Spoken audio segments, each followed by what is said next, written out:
Hello everyone, welcome back to my channel. तो आज के इस वीडियो में हम पढ़ेंगे chapter the father of plastic surgery. So this is part 1। तो आगे बढ़ने से पहले अगर आपने अभी तक मेरे चैनल को सब्सक्राइब नहीं किया है तो प्लीज मेरे चैनल को सब्सक्राइब कर दीजिए, बेल आइकन को हिट कर दीजिए और अगर वीडियो अच्छी लगे तो प्लीज लाइक और शेयर भी जरूर कर दीजिएगा। एंड प्लीज वीडियो को पूरा एंड तक देखिए ताकि चैप्टर आपको अच्छी तरह से समझ में आ जाए। तो चलिए वीडियो को स्टार्ट करते हैं। The father of plastic surgery. As far back as 400 BC, Indian surgeons were famous for their skill in performing all kinds of operations. Surgeons means doctors who perform operations. तो वैसे doctors को surgeon कहते हैं जो कि operation perform करते हैं, जो कि ऑपरेशन करते हैं। तो 400 BC की बात है।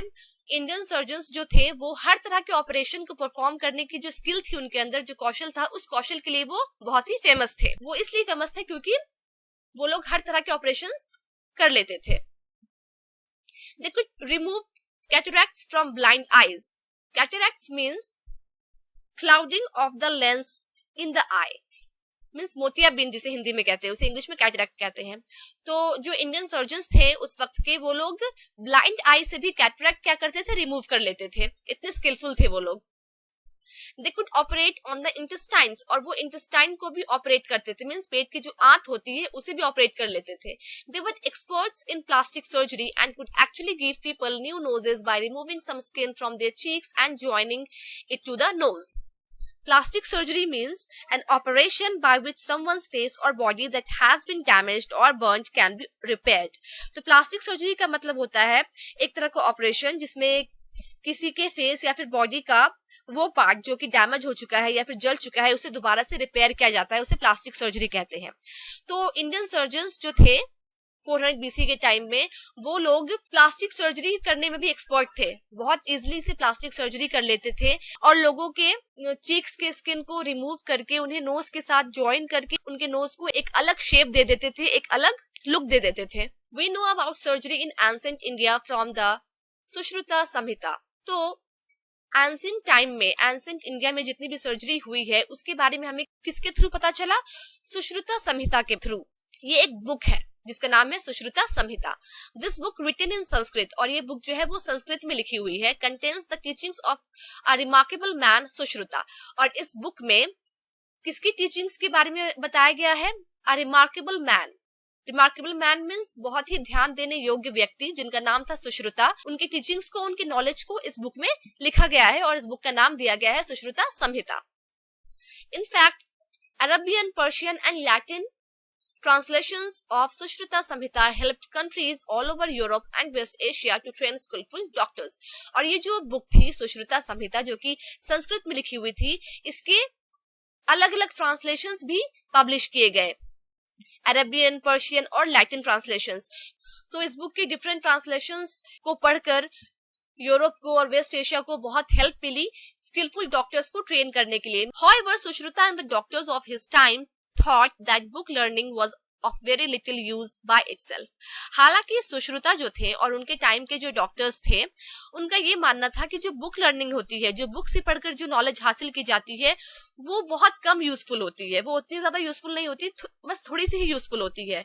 In order to be good surgeons they need to learn by actually performing operations. और उनका ये मानना था कि एक गुड सर्जन बनने के लिए बुक नॉलेज की बस थोड़ी सी ही जरूरत होती है। ज्यादा जरूरत किसकी होती है? एक्चुअल परफॉर्मिंग ऑपरेशंस की, मींस प्रैक्टिकल नॉलेज की ज्यादा जरूरत होती है। दिस वाज नॉट इजी, लेकिन ये इजी नहीं था। Not many people were willing to let a surgeon try various operations on their bodies. तो प्रैक्टिकल नॉलेज के लिए तो प्रैक्टिकल ऑपरेशन करना पड़ेगा, तो ये लेकिन इजी नहीं था क्योंकि उस टाइम बहुत सारे लोग ऐसे थे जो कि ये नहीं चाह रहे थे कि सर्जन्स जो है वो उनकी बॉडीज पर तरह तरह के ऑपरेशंस करें। So the young doctors thought of other ways. तो जो ट्रेनिंग वाले डॉक्टर्स थे, जो यंग डॉक्टर्स थे, जो कि अभी डॉक्टर बन रहे थे, उन लोगों ने इसका दूसरा तरीका सोचा। We could learn the art of cutting through flesh by molding wax on wooden boards, said one. Molding means shaping, आकृति देना। तो एक डॉक्टर ने कहा कि जो कटिंग थ्रू फ्लैश, मतलब फ्लैश को कट करने का जो आर्ट है वो हम लोग वुडन बोर्ड्स में मोल्डिंग वैक्स के थ्रू सीख सकते हैं। और on cucumbers, gourds, watermelons and other soft fruits, suggested others. और दूसरे डॉक्टर ने ये सजेस्ट किया कि हाँ, cucumbers, gourds और watermelons और इसी तरह के जो अदर सॉफ्ट फ्रूट होते हैं, इन सब चीजों पे भी हम लोग सर्जरी करके जो फ्लैश कटिंग का जो आर्ट है वो हम लोग सीख सकते हैं. Their knives cut skillfully through the wax shapes and fruits that had been covered with wax.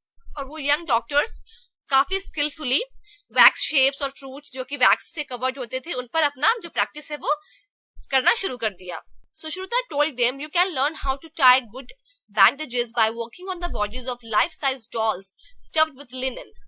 Linen means coarse cotton cloth. Cotton cloth को ही linen कहते हैं. Coarse cotton cloth को linen कहते हैं. तो आगे सुश्रुता ने उन डॉक्टर्स को, यंग डॉक्टर्स को कहा कि आप लोग किस तरह से अच्छा बैंडेज जो टाई किया जाता है वो सीख सकते हैं. लाइफ साइज डॉल्स जो कि स्टफ्ड होती है लिनन से, जिनके अंदर लिनन भरा होता है, उनकी बॉडीज पर आप इस चीज को प्रैक्टिस कर सकते हैं कि किस तरह से बैंडेज को टाई किया जाता है अच्छी तरह से. Practice stitches on leather and cloth. और स्टिचेस किस तरह से की जाती है, क्योंकि डॉक्टर्स को तो जब ऑपरेशन करना होता है तो बाद में ऑपरेशन के उन लोगों को स्टिचेस भी लगाने होती है, तो इसकी भी प्रैक्टिस करनी बहुत जरूरी है. तो सुश्रुता ने बताया यंग डॉक्टर्स को कि अब स्टिचेस की प्रैक्टिस आप लोग लेदर पे या फिर क्लोथ पे कर सकते हैं. Sushruta showed them a clever way of learning how to extract teeth. Extract means remove, निकालना. और सुश्रुता ने उन डॉक्टर्स को टीथ निकालने का भी एक क्लेवर तरीका सिखाया. The student doctors practiced first by drawing out seeds from thick jackfruit pulp and later by pulling out teeth from the jaws of dead animals. तो जो तरीका था जो कि सुश्रुता ने यंग डॉक्टर्स को सिखाया था वो क्या था. स्टूडेंट डॉक्टर्स, यहाँ पर स्टूडेंट डॉक्टर्स उन्हें कहा जा रहा है जो कि ट्रेनिंग पीरियड में है, जो कि अभी सीख रहे हैं, जो कि प्रैक्टिस कर रहे हैं. तो सुश्रुता ने उन्हें बताया कि टीथ को एक्सट्रैक्ट करने का जो तरीका है वो क्या है. उसको प्रैक्टिस करने का तरीका उन्होंने बताया कि जो थिक जैकफ्रूट होता है, जो कटहल होता है, उसकी सीड्स को पहले निकालना सिखाया उन लोगों को. उसके बाद जो वैसे एनिमल्स जो कि मर जाते थे तो डेड एनिमल्स के जॉस से टीथ रिमूव करके उन लोगों को प्रैक्टिस करवाया कि किस तरह से टीथ को एक्सट्रैक्ट किया जाता है. Sushruta describe the art of tying up a torn earlobe. और सुश्रुता ने उन्हें जो टॉर्न ईयरलोब होता है उसे भी टाई अप करने का आर्ट सिखाया. Earlobe means what. ईयर का जो लोअर राउंड फ्लेशी पार्ट होता है जिसमें कि इयरिंग्स पहने जाते हैं उसे ईयरलोब कहते हैं. तो सुश्रुता ने उन यंग डॉक्टर्स को ईयरलोब को, मतलब टॉर्न ईयरलोब को भी टाई करने का आर्ट जो है वो सिखाया. It should be practiced, he said, by binding the broken stem of a lotus lily. और उन्होंने बताया कि इसे किस तरह से प्रैक्टिस किया जा सकता है. जो लोटस लिली के जो ब्रोकन स्टेम है उसे बाइंड करके आप इसे प्रैक्टिस कर सकते हैं. He demonstrated how the art of cleaning small passages could be practiced on rotten wood. Demonstrated means showed how something was done, means perform करके दिखाना कि किसी चीज को किस तरह से करना है, उसे डेमोन्स्ट्रेशन कहते हैं. तो सुश्रुता ने उन यंग डॉक्टर्स को ये भी डेमोन्स्ट्रेट किया कि किस तरह से रॉटन वुड में प्रैक्टिस करके ये सीखा जा सकता है कि स्मॉल पैसेजेस को किस तरह से क्लीन किया जाता है. So that's all. होप आपको यहाँ तक चैप्टर अच्छी तरह से समझ में आ गया होगा. अगर आपको अभी भी कुछ डाउट्स है then go through the video one more time. Rest of the chapter I will upload in my next video very soon. और अगर वीडियो अच्छी लगी हो तो please like, share, comment, subscribe and hit the bell icon. Will meet in our next video very soon. Till then bye.